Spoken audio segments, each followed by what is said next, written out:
G'day upstarts, there you are, Daniel Mumby, that startup guy. Getting ready for another episode of The Starting Block. But just before I did that, I'm getting organised, refurbishing the office. So today's conversation is on organisation, but not in a way that you think. So, let's get started.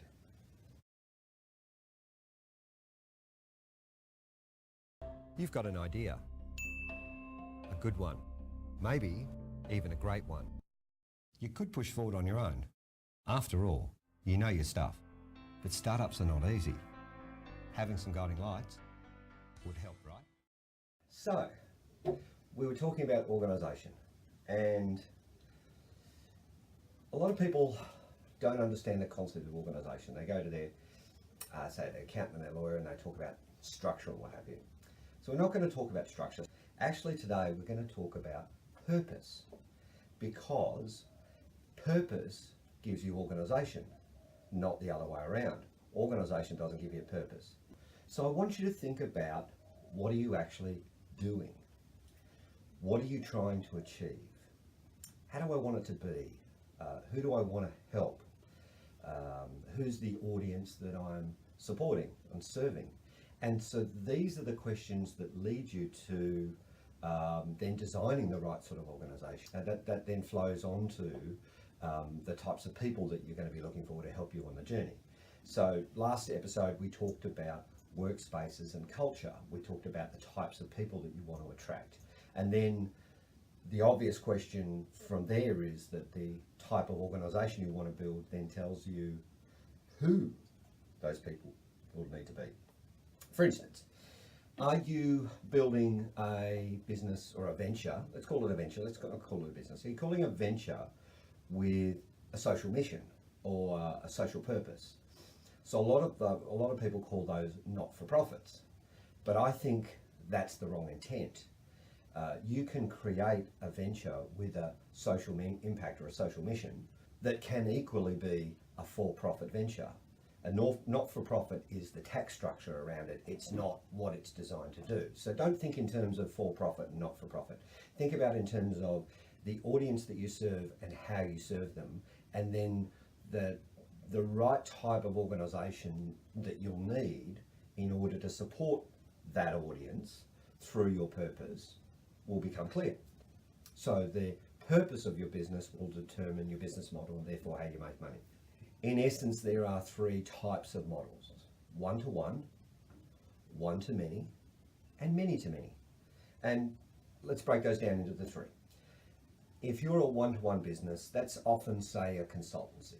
So you're serving one customer at a time. Consultancy is typically customized for each client. Now, that's not to say that you don't build on the learnings you have for each client, but in essence, it's a one-to-one business, which is completely different to a business that you're designing for a one-to-many.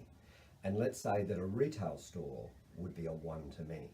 So in a retail scenario, your offering would be quite homogenous. It would be similar. So you would be serving the same type of product to a variety of customers. You can have many types of products, but I'm talking about the way that you do business here. You're wanting to sell timber to builders in your local area. And then a many-to-many style business would be if you were building, say, a platform business. eBay is a many-to-many style business. Many of the marketplaces that you see, Uber is a marketplace, Airbnb is a marketplace. These sorts of businesses, they connect many organisations or many customers with many suppliers. Your purpose will determine then how you make money and how you grow it, how you scale it, and then whether you need capital and how do you fund it. The type of people is determined by the purpose of your business. So let me ask you a question. How big do you want to be? And this leads on from what we were talking about in terms of advisory boards. So getting the right advice for how to do that then naturally leads you to hiring the right people. I always say if you have an hour to solve a problem, spend 55 minutes thinking about the problem instead of running to the solution. And the best way to come up with the right answers is to ask the right questions. If you're spending enough time asking the right questions, you'll get better right answers. Is my purpose to leave my professional industry and be able to work for myself? I often say that entrepreneurs will work 80 to 100 hours a week for themselves for a lot less money, often, than working 40 hours a week for somebody else. Never mistake the concept of a venture as just being about money, okay? If you're getting in a business to make money, then I would say that's the wrong reason. You certainly can. Certainly there are plenty of businesses that you can make a lot of money in, okay? But there's an old phrase in farming. How do you make a small fortune in farming? Well, you start out with a large fortune. And the same is true for ventures. And it's the quickest way to lose a pile of money. But not if you have a purpose. If you're committed to a mission or a vision of something that's noble and grand within the space of supporting or serving a particular community, that's as good a reason as any. So spend an hour sitting and thinking about what it is that you actually want to do, and therefore who do you want to support. I'm going to have some links to some additional information around the thinking around this, because this is a big topic, and I don't want you to gloss over it or rush and skip past this, because so many people that I see fail in business never really spent time thinking about why the hell they were doing what they were doing.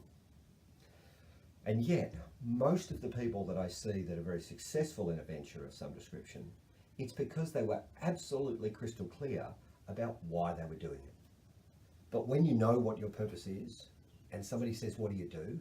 It becomes very, very easy to give them that clear, articulated outline, some may call it a vision, an outline of what you do and who you help. So what I do is I inspire, develop, and invest in experienced professionals to help them become successful entrepreneurs. That's my purpose. I know exactly what it is. My mission is to support 10,000 successful entrepreneurs over the next decade. So some people will actually call that an elevator pitch. I'm less of a fan of pitching than a lot of people that drink the Silicon Valley Kool-Aid, and I'm definitely not a fan of that. I prefer something a little stronger. You know, there's a lot of people that say, learn how to pitch. Well, unless you know what your purpose is, how can you actually frame and craft and deliver a compelling narrative that describes succinctly what you do? But once you know what your purpose is, it becomes very easy to craft that compelling narrative and deliver it. And when I'm talking to fellow investors, when we come across people whose mission or purpose is clear, you can tell in 5 seconds. Not only is it in their language, but it's also in their body language, their words, how they articulate it, and literally it's the fire coming out of their eyes. You can always tell when somebody's on a mission. So think about your purpose. That will lead you naturally to the structures, the people, the business model about how you make money, and then lead you naturally to the conversations about how you're going to start and grow it. Anyway, Daniel Mumby, that Startup Guy. That's all for today's episode of the Starting Block. Let me leave you with a couple of things. If you've got some comments or some observations to make, if you want to like and share it, click down below. Feel free to add your comments. But let me leave you with something that I think is really important. So the only place that success comes before work is in the dictionary. So, time to get to work. There are so many ways that you can go, and this is the Starting Block.